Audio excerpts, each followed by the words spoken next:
Ok, à du soleil. Moods n'a pas été trop dur à trouver. Très très simple. Très simple. Malgré, ouais, j'ai raté la route, mais c'est Oui. bon. Oui, ça va, ça va. Bienvenue dans Moodstock, le podcast qui parle de tout et qui parle de vous. On vous rappelle que nos podcasts sont disponibles sur Google Podcast, Apple Podcast, Spotify et également sur nos réseaux sociaux. L'invité du jour, connu pour son humour, sa forte présence sur les réseaux sociaux, mais aussi par son parcours d'entrepreneur à succès et son amour des animaux. On a la chance de recevoir aujourd'hui Javed Vahid.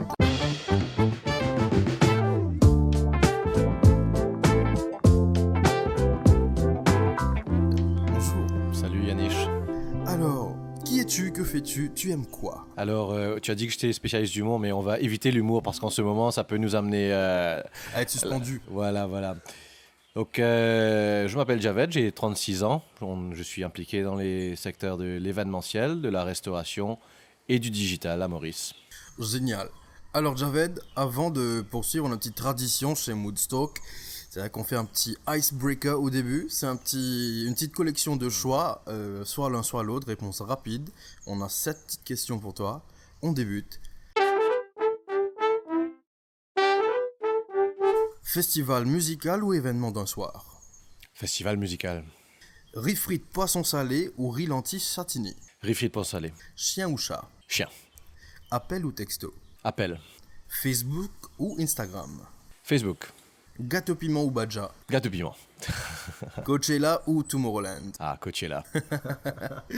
Allez, on va basculer un peu dans le sérieux. On va parler de diverses choses dans lesquelles tu t'es investi ou tu comptes t'investir, des choses que tu tiens à cœur.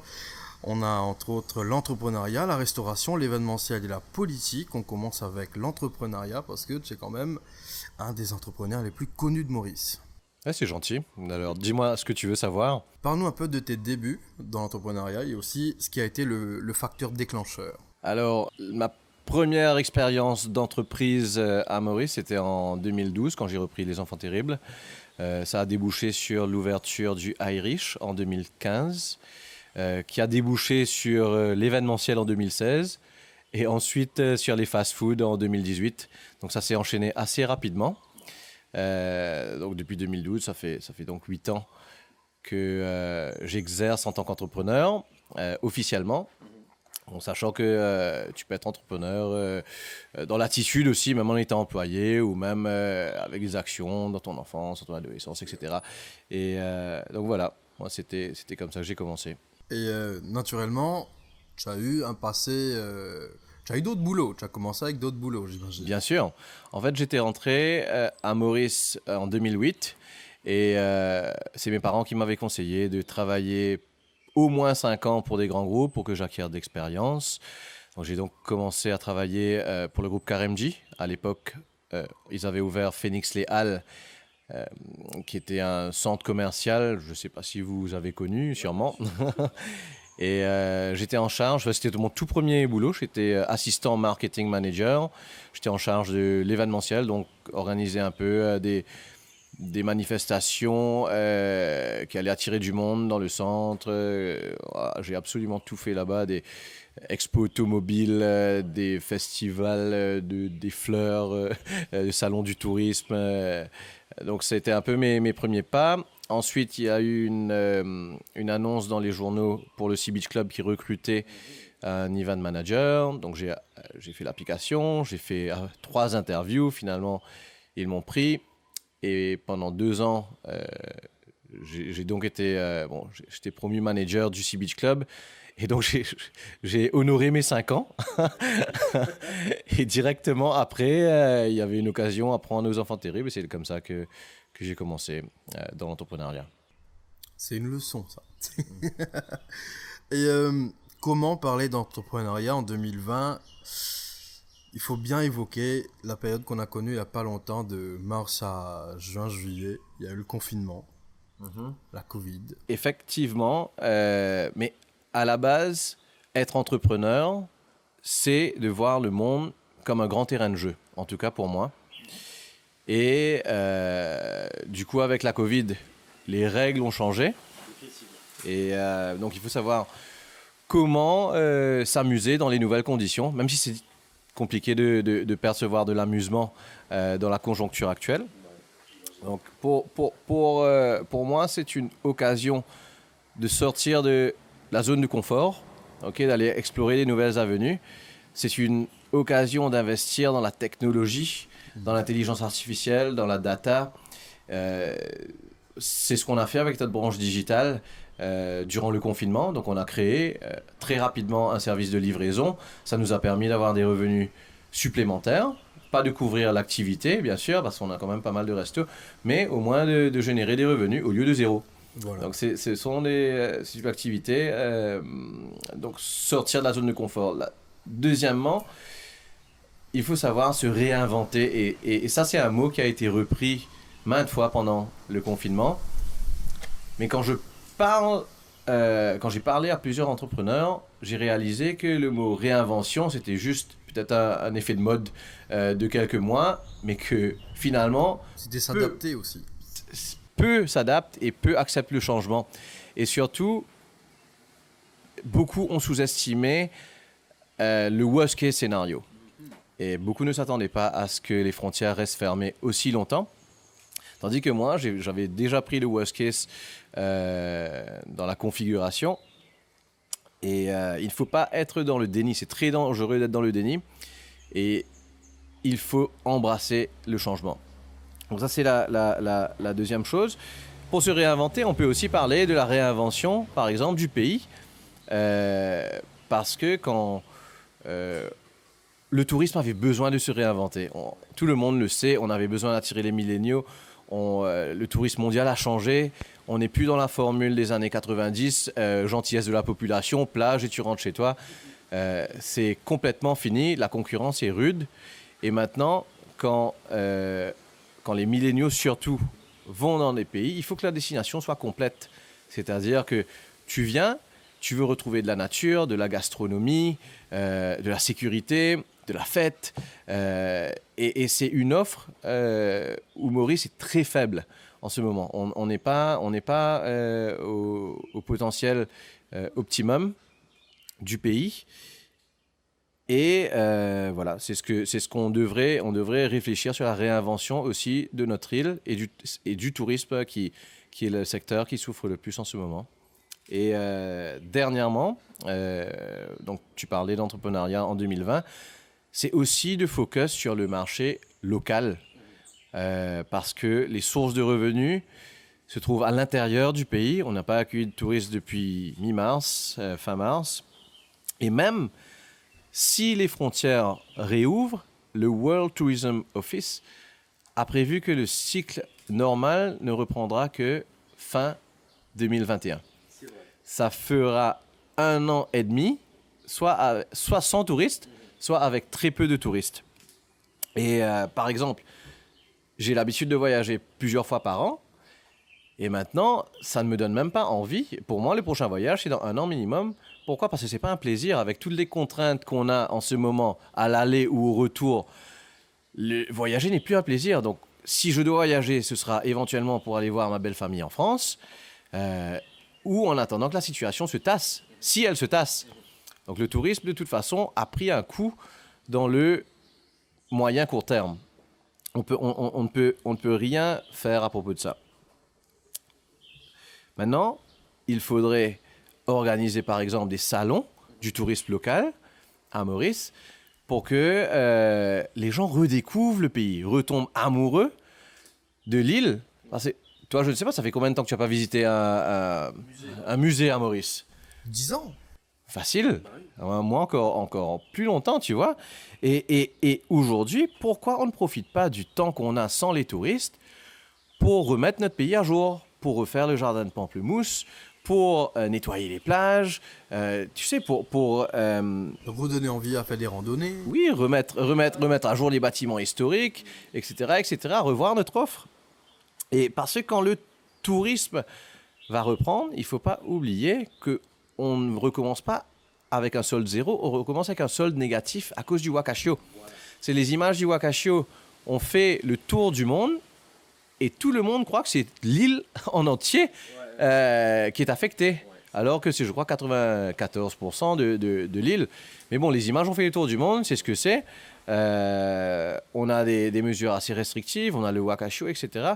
Donc il faut jouer sur notre offre. Et pour moi, la solution se trouve dans le tourisme local, parce que si on arrive à faire les Mauriciens retomber amoureux de leur pays, ce ne sera pas difficile de fidéliser les touristes. On sera les meilleurs ambassadeurs de notre propre pays. Là, on voit que ceux qui veulent vraiment voyager, ils bougent sur Rodrigue pour les petits week-ends. Mais j'ai l'impression quand même qu'il y avait des choses à faire à Maurice qu'ils n'ont pas fait. Par exemple, sur 10 personnes, seulement 3 ont déjà escaladé une montagne. Tu vois, il y a des trucs à découvrir, il y a des vues à voir, il y a des sentiers à découvrir. Moi-même, j'ai 27 ans, j'ai même pas encore escaladé le Mône. Tu vois, donc il y a tellement de choses à faire. Et je pense que c'est dommage que, bon, si les gens veulent aller à Rodrigue, fine, c'est bien pour Rodrigue aussi, mais il faudrait quand même un peu plus exploiter Maurice parce que on reste un peu vierge de nos propres beautés, j'ai envie de dire. Tu as utilisé le bon mot. En réalité, c'est le moment de visiter Maurice sans touristes. Ouais. J'ai été à l'île aux Bénitiers il y a 2 semaines. C'était un plaisir. Il y avait 0 bateau, sans touristes. Ok, c'est pas bon pour l'économie, mais pour la nature, tu vois que la nature respire, tu as une certaine connexion. Tu vas sur l'île aux Bénitiers, il n'y avait pas d'autres clients à part nous. C'est vraiment le moment de profiter de notre île sans touristes. Normalement, des gens paieraient une fortune pour ça. Et c'était ma première réflexion. Normalement, tu payes cher pour être sur une île déserte. Et là, c'est available. Donc, c'est un exemple, hein, mais c'est vraiment l'occasion, tu as raison.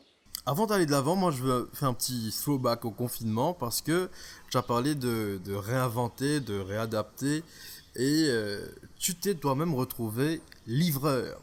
Oui, effectivement. C'était une belle expérience. C'était une expérience magnifique. En fait, j'étais rentré de vacances et pendant 2 semaines, comme je t'ai dit, on a travaillé sur notre site de livraison, plateforme de livraison. Et ça a pris un peu de temps avant d'avoir les permis, etc. Et comme c'était assez compliqué d'avoir les permis et d'avoir surtout du staff, parce qu'on était au tout début, il y avait la peur. Les gens ne voulaient pas sortir, donc même aller convaincre du staff, c'était compliqué. Et je ne pouvais pas rester chez moi après 2 semaines à boire et à aller dans la piscine. J'avais envie de voir un peu de monde et de travailler. Du coup, on a commencé le site de la livraison. Ça a super bien marché vu qu'on n'était pas nombreux. Mais oui, j'ai dû faire les livraisons moi-même. C'était une super expérience. J'ai fait quasiment toute l'île, tous les jours. Aller dans tous les recoins et découvrir des rues. Des rues qui portent le même voilà. nom. C'est ça. Et Rémi Ollier, notre ami, toujours. Et non, c'était vraiment très intéressant. J'ai revu des clients, on a vu de nouveaux clients. On a pu faire du chiffre avec nos propres restaurants. Et voilà. Donc jusqu'à aujourd'hui, le site est toujours actif aujourd'hui. Donc très bien, ça nous a lancé en même temps. Et on bouge sur un peu ce que tu vois toi comme l'avenir de Maurice. Ok, parce qu'en ce moment, on est au milieu d'une pandémie, d'une crise sociale qui se profile et d'une possible révolution. Donc il faut au moins quelqu'un qui reste positif parmi tout ça. Et moi, je le suis parce que je pense qu'on avait besoin de ce chaos pour une nouvelle naissance, une nouvelle conscience. Et j'ai toujours été positif de nature. Okay, j'ai entraîné mon esprit depuis des années à voir toujours le bon côté des choses dans n'importe quelle situation. Et c'est une attitude qui te permet de relever n'importe quel défi. Et si cette attitude est adoptée à l'échelle nationale, Maurice s'en sortira même plus forte qu'avant.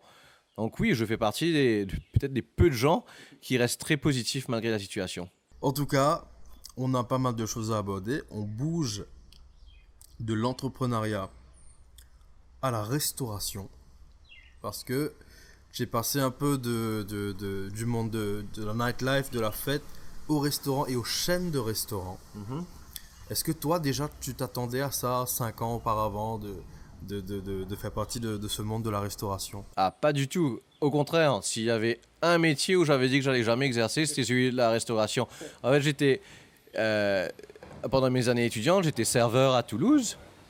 Et ça a duré 1 heure, hein, parce que j'avais jamais eu d'expérience. Et je suis allé au restaurant, j'ai amené mon CV. Bon, je sais pas pourquoi ils m'ont pris, mais en tout cas, ils m'ont pris. Et au moment d'arriver dans la cuisine, le chef m'a dit: fais gaffe, cette table, cette assiette, c'est pour une table ultra VIP. Je suis arrivé dans la table, j'ai fait tout tomber. Et tout le monde m'a engueulé, etc. Et je suis sorti de là assez traumatisé. Et je me suis dit: jamais la restauration, c'est un métier de sauvage. Et finalement, je ne sais pas si c'est le karma ou quoi, mais je me retrouve aujourd'hui avec 19 points de vente de restauration. C'est marrant. 19 points de vente. Après la fête, après les enfants terribles, ça a été le premier pub irlandais de Lille, j'ai envie de dire. Mm-hmm. The Irish. Tout à fait. Petite anecdote que j'ai envie de partager, que tu connais bien. La première fois qu'on s'est parlé, toi et moi, c'était à l'ouverture du Irish. C'était: bonsoir Javed, ça va? Je peux rentrer? Non. Ah, ça, je me rappelle. J'étais pas sur la liste des invités. Ah, bah, comment on se retrouve? Bah oui. Et, Donc, du coup, tu vas tourner. C'est pas que tu m'interviews, en fait. C'est pour tourner, pour te faire ta vengeance. Mais non, pas du tout. Mais en tout cas, de voir la progression de cet endroit, comment c'est devenu un vrai petit melting pot du centre de Lille, un vrai petit meeting point. Parle-nous un peu de comment c'est né ce projet et surtout comment ça va en ce moment. Écoute, le Irish, c'est simple. Après les enfants terribles, j'avais pas vraiment de plan. Je me suis retrouvé avec. On m'a proposé le lieu. Et donc, du coup, j'ai pris le lieu sans savoir quoi faire. Et c'est venu de fil en aiguille. Irish Pub, il n'y a pas d'Irish Pub à Maurice. Ça me semblait assez logique. J'étais toujours un peu dans le monde de la fête. Mais en rentrant en même temps dans le monde de la restauration. Du coup, voilà, ça s'est fait aussi simplement que ça. Et très rapidement, on a eu l'idée en août et ça a été implémenté en décembre. Si je me rappelle bien, bon, c'était 3 mois et demi. Entre l'idée et l'implémentation, c'était rapide. Du coup, j'ai pu convaincre des amis donc de venir avec moi, d'investir, etc. On a ouvert le pub. C'était un projet très rapide et qui a tenu la route. Donc aujourd'hui, on part sur nos 5 ans. On est un lieu quand même qui est assez connu dans le centre et dans l'île. On a une belle programmation musicale, événementielle. On est reconnu pour notre bonne ambiance, sans prise de tête. Très bonne carte de bar, très bon menu aussi. Donc du coup, on a trouvé nos marques petit à petit. Bon, tu parles de comment on s'en sort en ce moment. Je vais répondre de manière plus globale parce que aussi pour les fast-food. En fait, tu as 3 types ou plusieurs types de restauration. Tu as le restaurant qui a typiquement pour cible le touriste. Donc les restaurants qui sont sur les côtes et les restaurants dans les hôtels. Eux sont ceux qui souffrent le plus parce qu'il n'y a pas de touristes. Du coup, la baisse du chiffre d'affaires, on parle de 70 à 100%. Hein. Donc c'est très... eux, je pense que la survie va être très compliquée. Ça va prendre du temps. Deuxième type de restaurants, ce sont les restaurants de ville qui, eux, ont été beaucoup moins affectés parce que la clientèle, c'est surtout la clientèle... De proximité. De proximité, exactement. Du coup, il y a eu une baisse parce que tous les restaurants ont connu une baisse définitivement. Mais ces restaurants ont moins encaissé que les autres, peut-être 20-30%. Tu as les fast-food qui ont connu une grosse baisse parce que les centres commerciaux sont moins fréquentés en général. Avec toutes les règles, avec les masques, avec tout ça. Encore une fois, c'est pas vraiment un plaisir de venir dans le mall. Du coup, une grosse baisse de 40% environ pour les fast-food. Mais j'ai confiance que ça va reprendre assez vite. Mais bon, il y a eu une baisse du pouvoir d'achat. Il y a eu une baisse de fréquentation. Ce sont des faits. Donc, ça va, la remontée va prendre un petit peu de temps. Et les lieux comme le Irish où le chiffre d'affaires dépend essentiellement de l'alcool. Nous, on a le moins souffert parce que les gens, ils veulent s'amuser, ils veulent boire. Donc, c'était une petite baisse, peut-être 10% de baisse. Mais en général, tout le secteur a souffert, bon, comme tous les secteurs. Mais on peut être content qu'ici, on puisse opérer plus ou moins normalement, vu qu'on est Covid-free. Et bon, on parle aussi, parlant de la Covid, on parle aussi de la réouverture des frontières, les risques que ça comporte. Si le pays devait connaître un deuxième confinement, penses-tu que... On serait en faillite générale. Ah oui. Ça, il n'y a pas à sortir de là. Il n'y a pas à sortir de là. Là, on a déjà un genou à terre. Là, on serait les deux genoux. Les bras aussi, ouais. Oui, les bras, la tête, tout. On ne peut pas se permettre un deuxième lockdown. Le pays ne peut même pas se permettre actuellement de pouvoir continuer à soutenir les salaires et donner des aides parce qu'à un moment, on va se retrouver en faillite. Enfin, c'est ça le mot.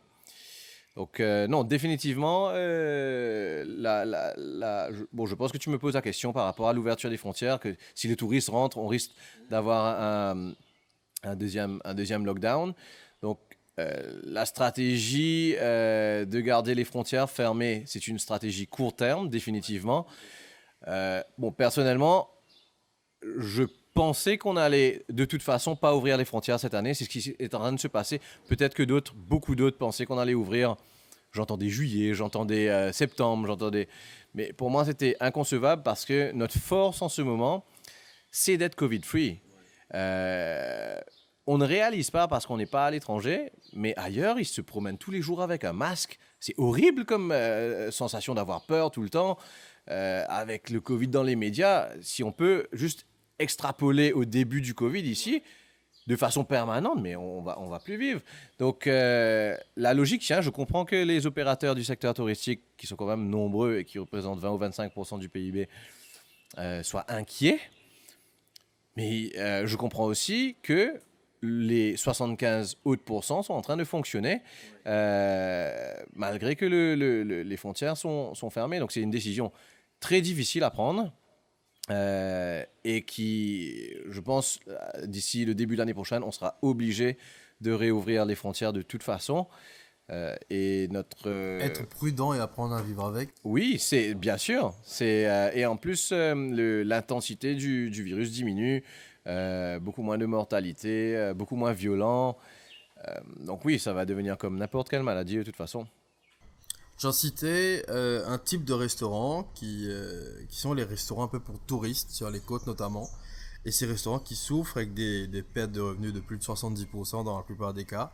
Comment ces restaurants peuvent survivre comment ils peuvent se réadapter, se réinventer, comme on a dit ce mot au début, si les touristes ne viennent pas, ce qui s'annonce un peu comme ça pour les mois à venir.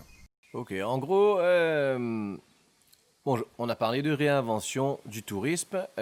Ça inclut aussi la réinvention des différentes côtes à Maurice. Je m'explique. Dans allons dire dans les pays concurrents, on dit Thaïlande, Bali, ce type de pays. Je ne parle pas des Seychelles ou des Maldives qui dépendent entièrement du tourisme, mais plutôt les pays d'Asie.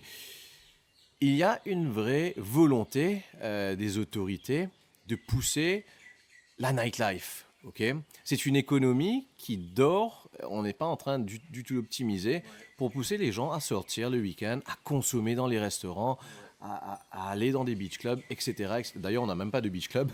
Ça, c'est le premier vrai problème à régler, c'est qu'il doit y avoir une vraie volonté de pousser cette activité pour les touristes et les locaux. Parce que si on avait déjà cette habitude de sortir sur les côtes, etc., bien qu'en étant mauricien, le problème aurait été à demi réglé. Okay? Ça, c'est une chose. La deuxième chose, c'est qu'on n'a pas encore la culture de la livraison à Maurice. Ça, c'est le deuxième point. Durant le confinement, ça a explosé, bien sûr, parce que c'était le seul moyen de manger au restaurant, entre guillemets. Mais j'avais annoncé, je ne sais plus dans quel journal, que 99% des sites de livraison allaient fermer après le confinement. Et c'est ce qui s'est passé. En fait, les gens pensaient que ça allait rentrer dans les mœurs des Mauriciens. Mais ça va prendre encore 2 ans. C'est pas encore dans les mœurs. Bon, ça doit venir des restaurants d'abord pour éduquer la population et aussi, c'est pas juste une question d'éducation, c'est aussi un problème de professionnalisme. Parce qu'en étant maintenant dans le domaine, on sait que malheureusement, il y a un problème de professionnalisme dans la restauration même, qui joue sur la constance de la qualité. Et des fois, quand on arrive, le repas, il n'est pas bon, ou, tu vois. Donc, il y a des issues comme ça, mais qui sont récurrents. Donc, ça aussi, c'est un issue, le professionnalisme du staff mauricien qui joue, mais c'est en même temps une solution. La livraison est une solution.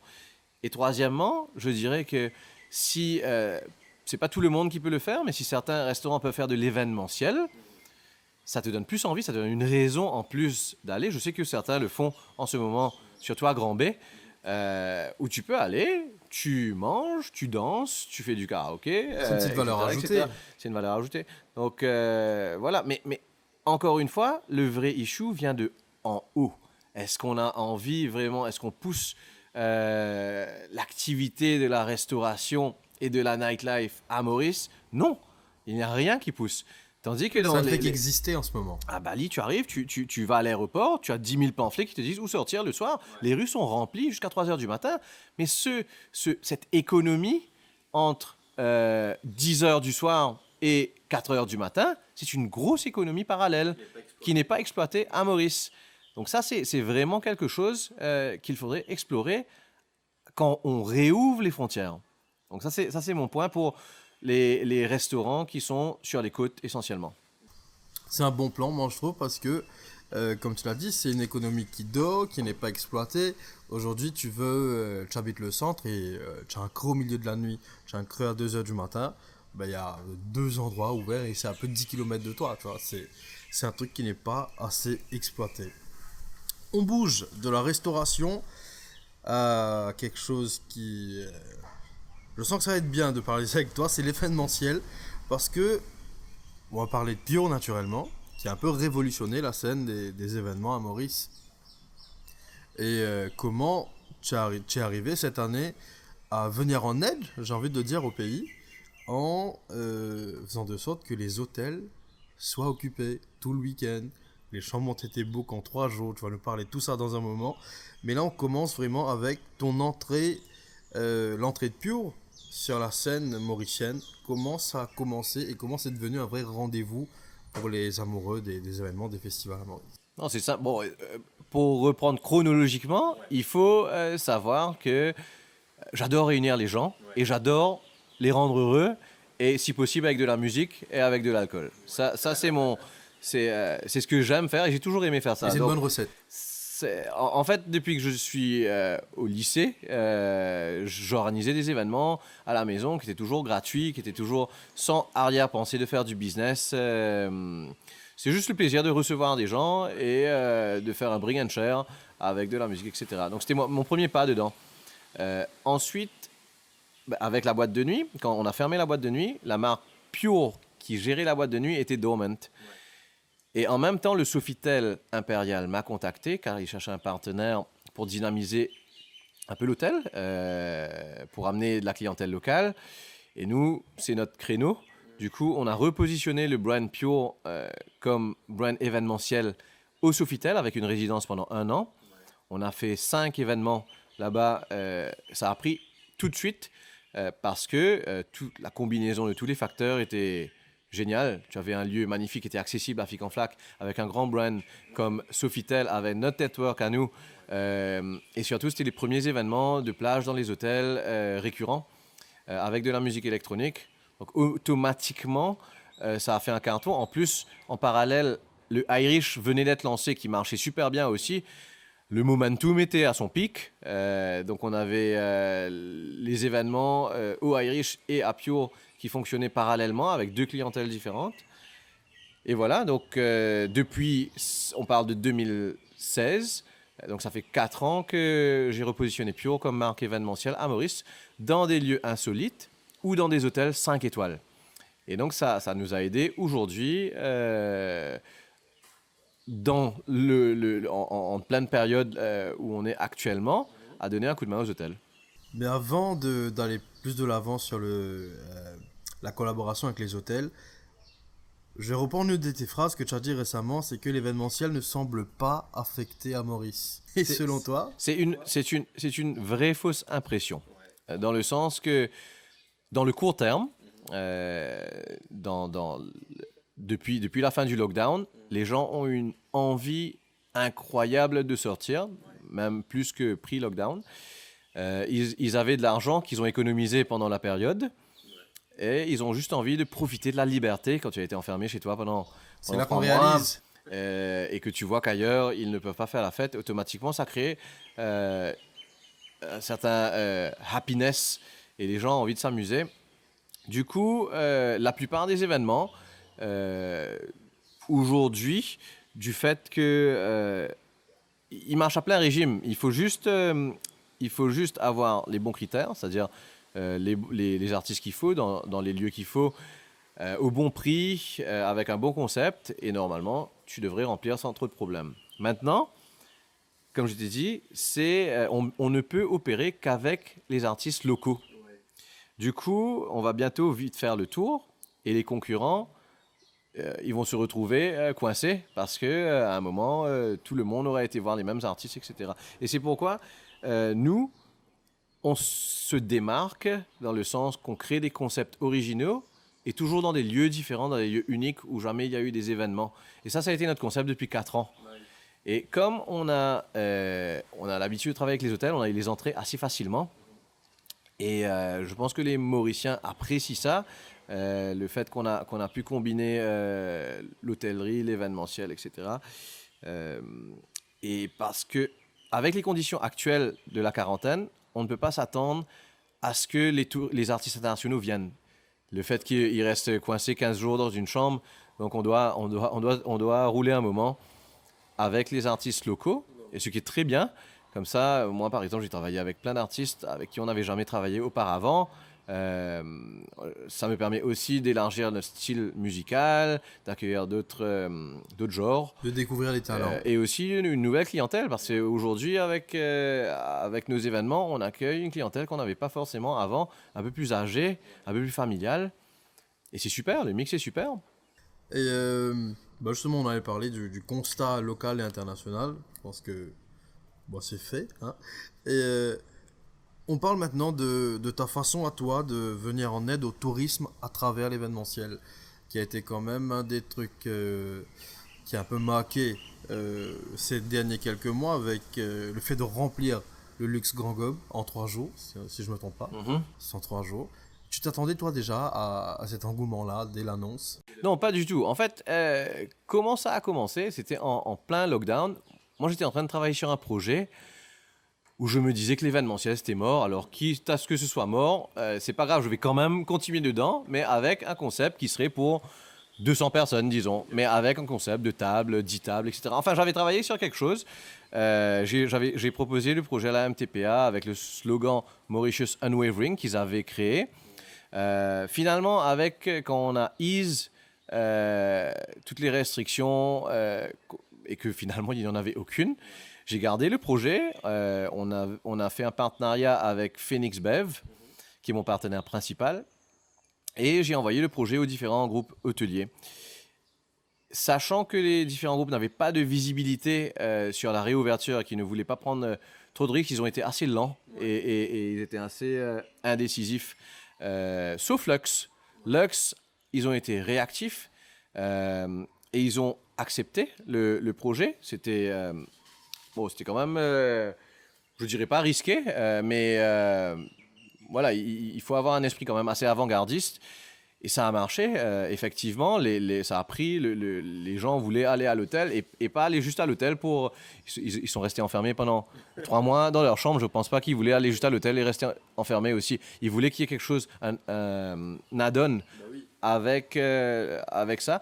Et c'est ce que nous, on a proposé en prenant un hôtel pour un full week-end, en cassant les prix, de moitié, on peut dire.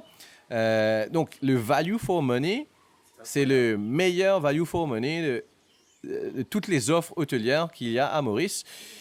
Et c'est pas moi qui le dis, je vais pas auto-flatter mon modèle, mais c'est le feedback qu'on a avec les clients.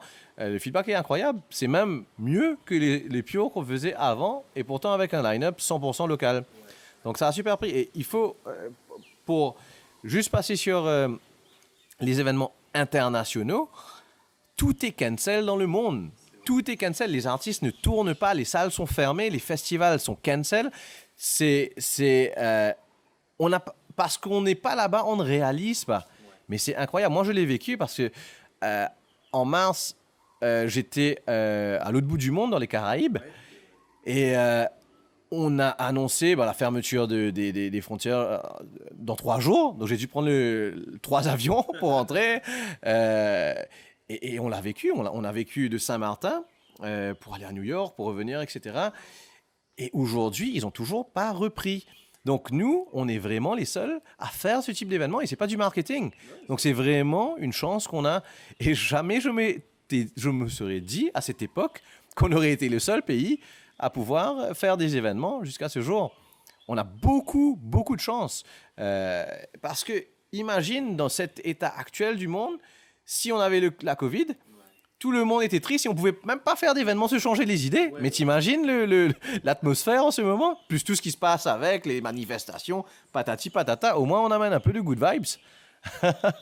C'est donc voilà un peu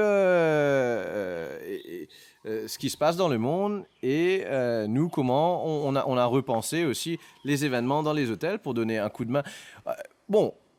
On donne un coup de main essentiellement à Lux parce que c'est nos partenaires. On a été approchés du coup par la plupart des groupes hôteliers. J'ai tout refusé parce que ils ont eu leur chance, ils ont pas été assez réactifs. J'ai cru comprendre donc ça. C'est normal.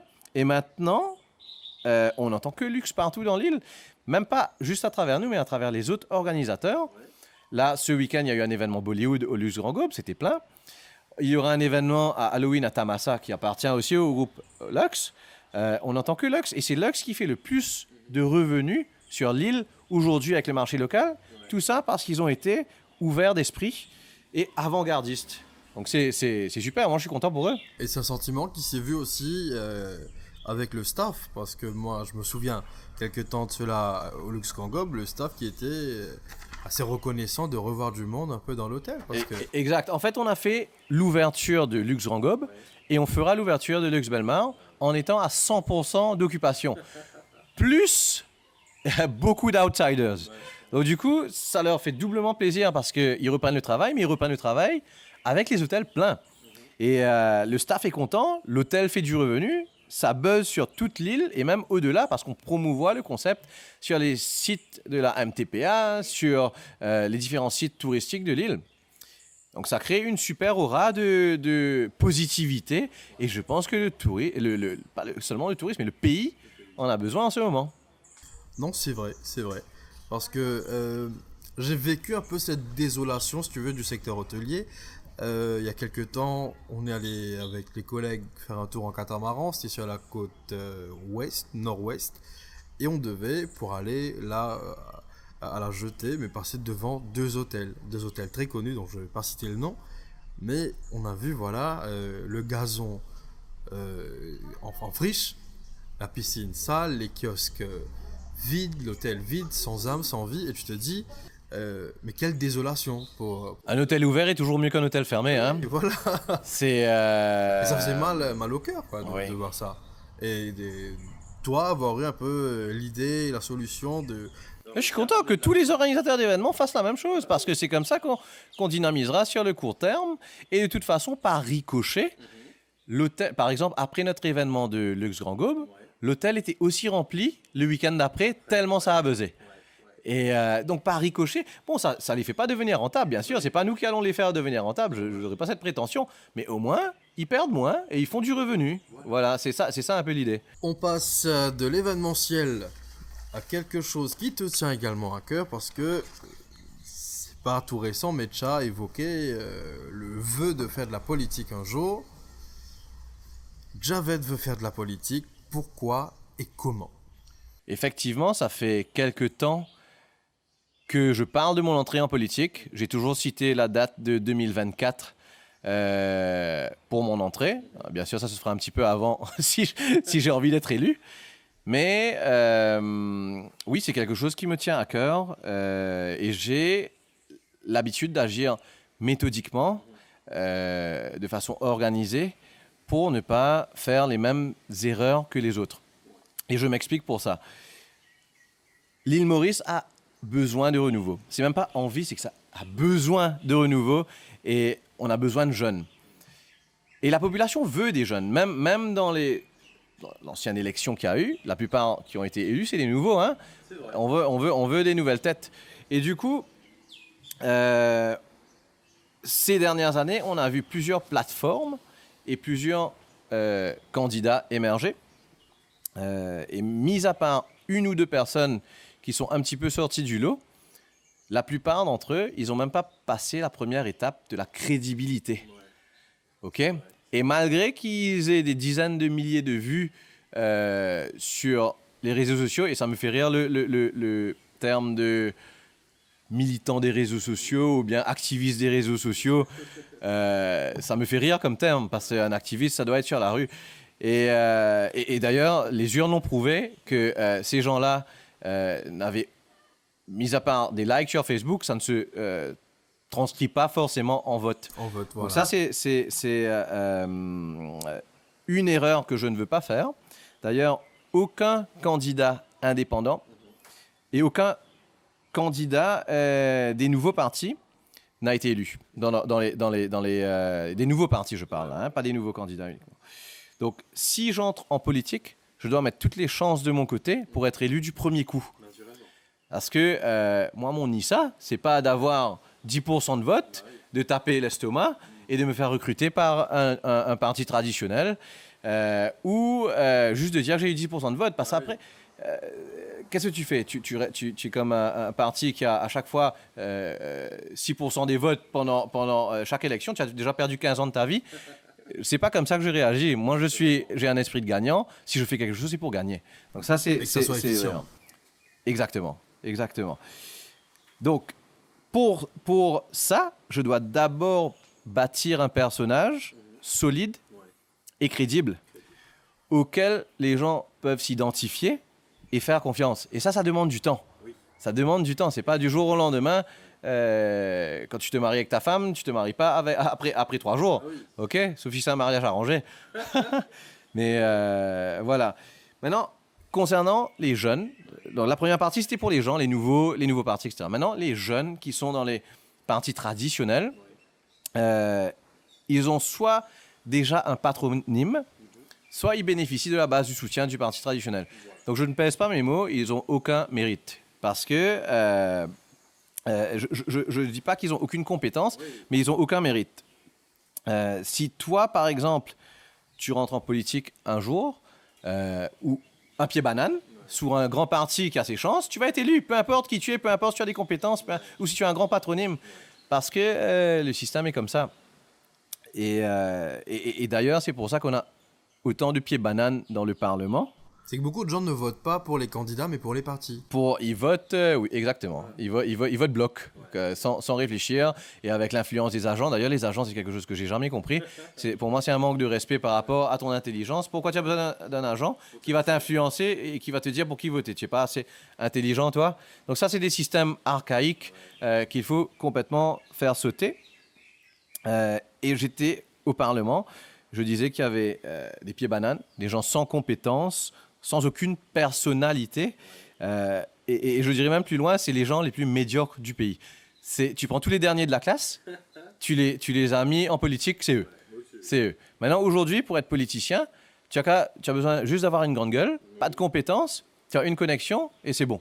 D'ailleurs, tu vois la qualité de nos politiciens, qu'ils soient partout, hein, gouvernement, opposition, etc., est très médiocre. Donc, et ça s'explique parce que moi, je me suis demandé pourquoi les gens compétents ne se lancent pas en politique. Je ne sais pas si je peux utiliser un langage grossier ici. Vas-y. Mais ils n'ont pas de graines. C'est aussi simple que ça. Les gens n'ont pas de graines. Ils ont peut-être une grande gueule aussi. Ils veulent peut-être... ils parlent de se lancer, mais soit ils n'ont pas de ce que je viens de dire, soit ils ont la mauvaise méthode et c'est pour ça qu'ils ne sont pas élus et c'est pour ça qu'ils ont très peu de votes. Et j'ai envie d'être un petit peu plus méthodique, un petit peu plus intelligent, si je peux dire, et ne pas juste me lancer tête baissée, juste par ego, et d'avoir 500 votes à côté de mon nom. C'est pas, voilà. Pas une bonne première impression. Et maintenant, il y a un deuxième critère, c'est le charisme. Parce que je pense que pour faire de la politique, il faut un certain charisme pour fédérer du monde autour de toi. Le charisme va au-delà de ta religion, au-delà de ta communauté, au-delà de ton appartenance politique. C'est ta personne. Oui, les gens se sentent un peu influencés, mais positivement par ton énergie. Donc ça, je trouve que je dirais pas il y a aucun politicien avec du charisme, mais il y en a très peu en tout cas. Et donc, comme tu sais, le politicien, comme on le connaît, est menteur de base. Donc celui qui est dans l'opposition n'a jamais la même attitude quand il arrive au gouvernement. Parce que les égos et les vraies personnalités se délient quand tu as du pouvoir. Et le problème, c'est que ces jeunes politiciens, ils n'ont pas été entraînés à être des leaders. Ils n'ont pas connu le pouvoir. Alors quand ils l'ont, ils commencent à changer. Quand ils commencent à avoir de l'argent, ils commencent à changer. C'est pour ça que il faut quand même un background avant de rentrer en politique. Un background qui t'a donné un peu de leadership, ou qui t'a donné des sources de revenus pour que tu n'aies pas envie de voler, pour que tu ne sois pas corruptible. Non, mais c'est vrai. C'est parce que là, tu prends tout le lot, là, c'est une bande de voleurs. Hein, je pèse pas mes mots. Parce que le système est pourri jusqu'à la moelle. C'est le système qui est comme ça. Tu peux partir d'une bonne intention, mais le fruit pourri va te pourrir toi aussi. Alors, exactement. Un vrai leader, pour moi, c'est quelqu'un qui a une autorité naturelle. Qui a des followers qui le suivent par conviction, par idéologie, par envie, et non par peur ou par intérêt. Voilà, ça c'est très important. Un vrai leader ne force personne. Et les vrais leaders comme ça, je ne sais pas s'il y en a. En tout cas, tous les leaders des partis traditionnels sont des autocrates, sans exception. Et les autocrates, l'autocratie, c'est tout sauf du leadership, surtout en 2020. Où on t'apprend qu'aujourd'hui, la hiérarchie dans les entreprises, par exemple, doit être transversale. Tu dois empower les gens. Tu ne dois pas les écraser et montrer que tu es le boss. Ça, c'est l'ancien système, les années 80-90. On est en 2020, là. Et ce type de leadership est complètement révolu. Ça, c'est du leadership, du dictatorship, on peut dire. Voilà. À Maurice, on parle toujours de voter pour le moins pire, jamais pour le meilleur. Je ne sais pas si vous réalisez ça. Et ça, c'est triste. Et c'est aussi la raison pour laquelle le pays va mal. À chaque fois, tu prends quelqu'un qui rentre parce que pour se venger de l'autre. Donc tu es content qu'il se venge de l'autre. Mais en fait, ils ont une politique de destruction et pas de création. On a besoin de gens qui bâtissent. On a besoin de bâtisseurs. On n'a pas besoin des gens qui se vengent ou qui font de la politicaille pendant 5 ans. Pas d'une cour de récréation. Non, exactement. C'est pas des enfants, des enfantillages. Et on vote pour des gens, et c'est aussi de notre faute parce qu'on vote pour des gens qui jouent le jeu de la division au lieu de nous rassembler. Et moi, par exemple, je vis le mauricianisme. Naturellement, depuis que je suis enfant, je vis le mauricianisme. J'ai des amis de toutes les religions, de toutes les communautés. Mon beau-père, ma famille est musulmane, mon beau-père est chinois, ma femme est française, mes partenaires sont hindous, blancs mauriciens, juifs. Je vis ce que je dis, tu vois. Je ne suis pas un produit marketing où je dis, je suis mauricien, mais après je vais dans ma communauté et je suis renfermé chez ma communauté. Et en fait, je pense inconsciemment que ma communauté est meilleure que les autres. Moi, c'est réel. Et je pense que il y a les jeunes surtout, ils ont besoin de s'identifier à des gens comme moi. Si les gens comme moi font pas de la politique, qui va faire ? On va continuer à laisser des gens aussi médiocres et aussi intéressés à faire de la politique. Donc on a besoin. Qu'à chaque fois, ils continuent à inculquer ces fausses valeurs, si tu veux. Et il est malheureux de voir qu'il y a pas mal de jeunes, j'ai envie de dire des jeunes, qui se laissent emporter dans ce truc de communautarisme, communalisme. Non, mais ça, c'est parce que les jeunes il n'y a pas assez de opinion leaders. C'est pas assez. En fait, on a une catégorie de opinion leaders qui divide and rule, ok. Et pas assez qui rassemble. C'est ça le problème. Donc, les jeunes n'ont pas de visage à qui s'identifier. Ils n'ont pas ils n'ont pas de repères. Donc, automatiquement, ça devient une solution facile d'aller dans ta communauté parce que tu es protégé. Tu es dans ta zone de confort, encore une fois. Mais la zone de confort peut tuer un pays. Personne ne pourra jamais me mettre dans une case. Si je fais de la politique, personne ne pourra jamais me dire je suis tel ou tel parce que je rentre dans aucune case, tu comprends? Et je suis sûr qu'il y a plein de Mauriciens comme moi, mais juste qu'ils ne veulent pas faire de la politique. Ils ne peuvent pas, ils ne veulent pas faire de la politique. Donc, ma philosophie à moi, et je suis sûr que c'est une philosophie assez commune, surtout parmi les jeunes, c'est que humanity first, ok? Avant d'être quoi que ce soit, tu vois. La connexion humaine. Bien sûr, et je pense de toute façon que la vraie religion, c'est ça, non? Si ton cœur est propre et si humanity first, automatiquement, je pense que tu es vert partout, dans toutes les religions, sinon il y a un problème. Il n'y a pas de souci, donc je ne me casse pas trop la tête dans ce sens-là. Excuse-moi, je suis un peu long sur le sujet parce que ça me passionne assez beaucoup. Et dans mon cas, je ne veux pas rejoindre un parti traditionnel, en tout cas comme c'est géré là, et avec les leaders actuels. C'est pourquoi je veux d'abord bâtir une crédibilité dans le monde des affaires qui, parallèlement, me donne une crédibilité dans le monde politique. Beaucoup plus, peut-être, que tous les nouveaux qui rentrent en ce moment. Et personne ne pourra me montrer du doigt.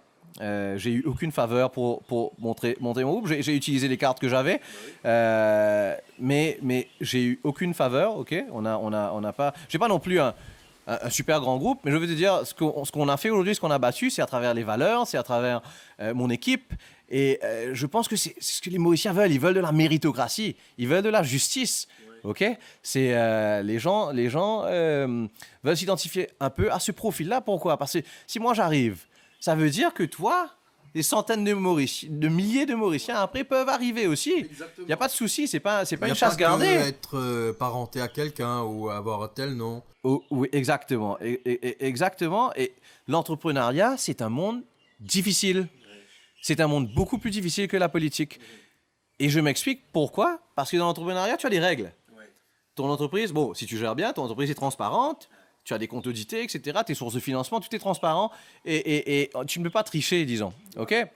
Il y a enfin, tu ne peux pas à un certain extent. Et la politique, il n'y a pas de règles. Tu rentres, il n'y a que des coups sous la table. Pour moi, c'est plus facile d'être dessus. Si je dois fonctionner sans les règles, je veux être beaucoup plus créatif. et donc, il n'y a pas de souci. Pour moi, la politique, c'est vraiment... là où c'est actuellement...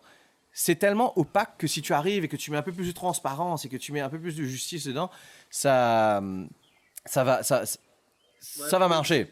Ça va marcher.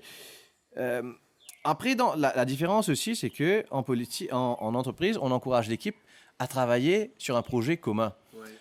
Tu travailles pas pour le leader. tu travailles pour un projet, tu travailles pour l'intérêt de l'entreprise et pour ton intérêt parce que si l'entreprise gagne, tu gagnes. Ouais. Tu vois, tu as ton salaire, tu as de bonus, etc., etc. Donc, c'est un peu ça qu'on va transposer en politique également. Et moi, je veux être le visage où les jeunes et les gens intègres se reconnaissent. Ouais. Voilà. Et ça prend un petit peu plus de temps. Donc, et que je gagne ou que je perde, même si j'ai dit que j'étais plus enclin à gagner, bien sûr, on fait pas de la politique pour perdre, mais même si je perds, j'aurai toujours ma dignité. Oui, voilà. J'aurais pas vendu mon âme au diable. Ouais. Voilà, et honnêtement, avec le niveau des politiciens actuels, je pense que j'aurais pas besoin de beaucoup de temps pour me faire une place dans le paysage politique. Ça, je n'en doute pas. Voilà. On parle politique, un peu plus tôt tu as évoqué un peu une révolution dans le pays. Javed qui veut faire de la politique ou Javed l'entrepreneur, bref, Javed, il pense quoi du mouvement, du récent mouvement citoyen?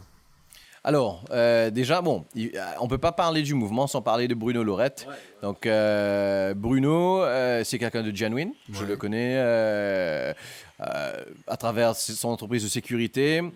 Je pense que, bon, j'ai lu que lui-même, il avait dit que ce qui arrivait était beaucoup plus grand que lui, que l'univers s'était servi de lui comme véhicule. Je pense que c'est vrai. Je pense que c'est vrai parce que une personne normale ne peut pas mobiliser autant de gens sans avoir un petit coup de pouce de l'univers. Et ça, je parle un peu de façon spirituelle. Et son combat est genuine. J'espère qu'il le restera. J'ai vu qu'il y avait un peu des hyènes à côté de lui. Il doit faire attention, juste attention aux gens qui sont à ses côtés. Mais lui, personnellement, il a su créer le bon momentum. Ouais, c'est vrai. Bon, les événements ont aidé, bien sûr, mais il était the right man at the right place in the right time. Définitivement. Je pense que beaucoup de Mauriciens se sont sentis soulagés de voir que... Il y a quelqu'un qui vient de l'avant. Non, au-delà de ça, c'est que de voir que autant de Mauriciens partagent les vraies valeurs contre la corruption, contre le népotisme. Parce que tu pouvais te dire, mais non, il n'y a que moi, parce que rien ne montre factuellement que les gens ne sont pas corrompus ou qu'ils apprécient la corruption. Je ne sais pas, tu penses plein de choses quand tu vois les différents politiciens qu'on a, etc. Et là, de voir autant de gens, peut-être 10 fois plus qu'un parti politique aurait fait, qui représentent la marche citoyenne, le mauricianisme, ça te donne de l'espoir. Donc il a vraiment ouvert quelque chose, il a ouvert une brèche et il a bien fait de s'annoncer comme un mouvement citoyen et qui va sûrement déboucher sur un mouvement politique. Probablement. Oui, c'est très probable. Mais est-ce que, selon toi, le timing était juste? Je suis sûr par rapport au fait qu'il reste 4 ans de mandat à un gouvernement. Le timing était juste naturel. C'était pas un timing forcé, c'était pas un timing politique. On parle d'une succession d'événements qui s'est passée. On parle d'une colère grandissante qui a fini par exploser. On parle du naufrage du Wakashio qui était la goutte d'huile de trop. Et c'est juste que là, on n'a jamais vu l'île Maurice, à l'étranger et à Maurice, se mobiliser autant. C'est pas une question. Si c'était un timing politique, je t'aurais dit non, il fallait lancer ça un an avant les élections. Mais c'est pas un timing politique, c'est un timing naturel. Et d'ailleurs, un timing politique n'aurait jamais aussi bien marché. C'est parce qu'il a dit qu'il faisait partie d'aucun parti, et c'est parce qu'il a dit que c'était un mouvement citoyen que beaucoup de gens se sont connectés à lui. Donc là, s'il avait dit qu'il était de tel parti ou dans l'opposition, on aurait eu peut-être un tiers de la foule. Hein. C'est parce que personne ne veut. La population ne veut pas que l'opposition prenne le crédit de quelque chose qui ne leur est pas dû. Et donc, en termes de timing, non, c'est un très bon timing parce que ça a ouvert la porte pour 2024. C'est le début, là. On est au début. Il faudra un peu de temps pour construire quelque chose. Donc, tout dépend de comment il arrive à lui se mobiliser. Il y a Bruno Lorette et son mouvement. Mais par contre, on sait que la conscience nationale est éveillée. C'est vrai. On ne peut plus maintenant taper sur les citoyens aussi facilement parce qu'ils ont mis un meme sur Facebook, parce qu'ils ont dit parce qu'on n'est plus en état démocratique si on ne peut plus critiquer. Voilà. La démocratie, c'est aussi ça, de pouvoir critiquer. Je ne dis pas d'insulter les gens, parce que l'insulte, ok, c'est peut-être punissable par la loi, mais de critiquer. On a le droit de critiquer, c'est la liberté d'expression. Et donc le timing arrive à point. Donc ça, et concernant l'avenir politique du pays et l'émergence du troisième force, aujourd'hui, il faut dire les choses comme elles sont. Le gouvernement, de un, n'a jamais été aussi impopulaire. Ça, c'est une vérité. Deuxièmement, personne ne veut non plus de l'opposition. Donc, en disant ça, ça ne veut pas dire qu'on donne du crédit à l'opposition. Les Mauriciens, ils se sont mobilisés autour du mauricianisme. Et là, vraiment, on a oublié, bon, même s'il y a ces temps-ci des stratégies pour essayer de nous diviser, mais les Mauriciens se sont vraiment mobilisés autour du mauricianisme. Les leaders sont vieux. Oui. Et ils ont plus de 70 ans pour la plupart. Il faut laisser la place aux jeunes, c'est fini. Vous avez eu votre chance, vous avez passé les élections, vous avez gagné, vous avez perdu, c'est bon. Maintenant, parce que ces personnes âgées, j'ai rien contre les personnes âgées, c'est juste qu'ils ne comprennent pas les préoccupations de la jeunesse. L'écologie, pour eux, c'est c'est la dernière priorité dans le calendrier. C'est l'économie bleue, l'économie verte, le tourisme vert, etc. Pour eux, c'est des mots sans sens. Tandis que pour les jeunes, c'est ce qui va nous drive parce qu'on sait que la Terre est en danger. Tu vois, les jeunes, c'est ceux qui vont voter en masse dans 4 ans. C'est eux qui représentent les 18-45 ans. C'est eux qui vont faire les élections en 2024. Donc, il est encore trop tôt pour établir un scénario parce qu'il reste encore 4 ans et demi avant les prochaines élections. Et pendant ce temps, il peut se passer beaucoup de choses. Mais aujourd'hui, on est dans le monde de la technologie. Quelqu'un, en 1 an, peut devenir Premier ministre. Les outils sont là, c'est très facile. C'est d'utiliser les outils qu'on a, où avant, on avait besoin de 10 ans. Aujourd'hui, on a juste besoin d'une seule année. Et ça, c'est une réalité. Voilà. Voilà. Non, mais c'est vrai, c'est vrai. Ce qui rejoint un peu ce qu'on fait ici, on va parler un petit peu de moods parce que quand on voit la communication conventionnelle, la communication de masse conventionnelle qu'aujourd'hui n'a pas la même relevance, comment dire, dans ce monde de 2020. Aujourd'hui, une entreprise qui va payer un billboard, je sais pas, à 140 000 roupies pour un mois, il peut faire la même chose et atteindre plus de gens en 2 semaines sur les réseaux. C'est sûr. Voilà, donc c'est ce principe appliqué à la politique, appliqué à non, mais la politique, tu vois, tout ce qui est... tout ce qui sont les... comment tu appelles les petits pavillons là les oriflammes. Oui, les oriflammes et les posters. Ça pollue le pays. Ils sont en train de polluer le pays. Tu peux pas... C'est du budget aussi. Exactement. En fait, c'est pour ça qu'on te dit qu'une élection coûte entre 500 millions et 1 milliard de roupies parce qu'ils investissent dans beaucoup de choses, dont les agents. Moi, je suis complètement contre les agents. Si un candidat ne veut pas être son propre agent, il est faible. Il est faible. Tu n'as pas besoin d'argent. Si toi, tu n'arrives pas à convaincre 10 000 personnes à voter pour toi, ce n'est pas un agent qui va le faire. Donc, c'est complètement con, ce système.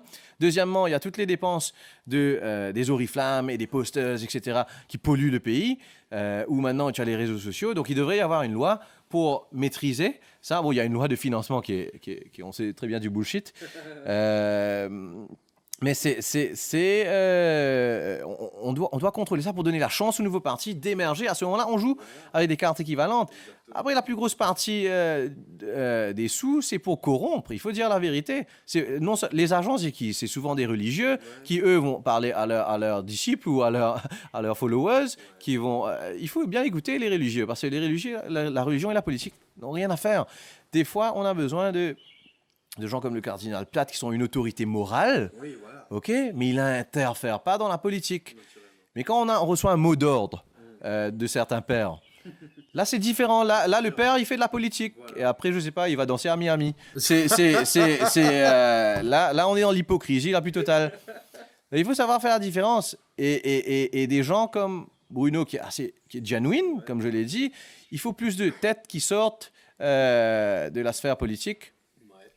Pour aller fight le système, il faut aller fight les old school et old leaders. Et aussi quelqu'un qui connaît la vie et la réalité de la vie, non pas quelqu'un qui a été détaché toute sa vie de la vie. Mais surtout, j'ai rien contre les gens qui ont des patronymes, parce que c'est pas non plus juste de dire parce qu'ils ont un patronyme, ils n'ont pas le droit de... Ok, mais il faut dire que des gens qui sortent un peu de nulle part et qui ont connu une vie, la vie de Monsieur Tout le Monde, bien sûr, a plus d'empathie et comprend les problèmes. Donc, on pourra plus facilement les régler. Quelqu'un qui a été complètement déconnecté parce que son papa ou sa maman était ministre, etc. Il ne connaît pas le prix de lait, toi. Ils ne pourront pas, ils n'auront pas de connexion avec le peuple. Ils vont faire comme s'ils auraient une connexion. Mais c'est compliqué quand tu ne l'as pas vécu, tu vois? C'est vrai, c'est vrai. Javed, avant de conclure ce podcast sur Moodstock, Moods s'improvise génie à ses heures perdues. Et si le génie de Moods pouvait exaucer un de tes vœux, ça serait lequel? Ouh, alors, ça, c'est d'avoir 100 autres vœux. C'est l'option gourmande, non l'option d'entrepreneur. Écoute, un petit mot de la fin. Non mais merci de m'avoir reçu, c'est cool. J'ai vu que vous étiez une petite équipe sympa. Ici, je connaissais pas les bureaux ni l'équipe, bon à part toi. Et je ne me rappelais même pas que je t'ai refusé l'entrée au Irish. C'était une anecdote sympa. Maintenant, ça va, tu es sur toutes les guest lists. Donc, on a rattrapé le coup. Et En tout cas, c'était plus qu'un podcast, c'était un partage. Et ben moi, je te remercie d'avoir accepté l'invitation et d'avoir amené un petit copain à toi qui est là-bas. ouais, mon comment tu appelles ça? C'est mon gris-gris, ouais. Voilà, merci d'avoir été des nôtres sur Moodstock. On vous rappelle que nos podcasts sont disponibles sur Apple Podcasts, Google Podcasts, Spotify et sur nos réseaux sociaux. On vous dit à la prochaine et surtout n'oubliez pas, gardez un bon mood. Bye bye. Bisous, bye.